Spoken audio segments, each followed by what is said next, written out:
آپ مجھے یہ بتائیں پاکستانی قوم کا نام کس بنیاد پر رکھا گیا ہے؟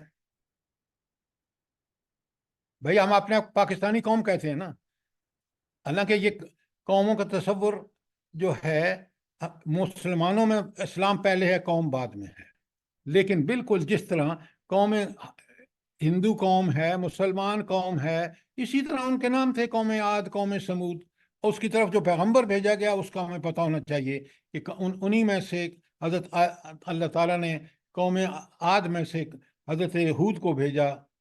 تو اس لیے ناموں پہ مت جائیں، اس سے ہدایت حاصل کریں. نام آپ کو پتہ ہے، جیسے میں نے ابھی آپ کو بتایا کہ بھئی یہ عرب قوم کا ہے، یہ آپ کا اردو سپیکنگ ہے، یہ سب تفریقیں انسانی ہیں. اس میں وقت ضائع کرنے کی کیا ضرورت ہے؟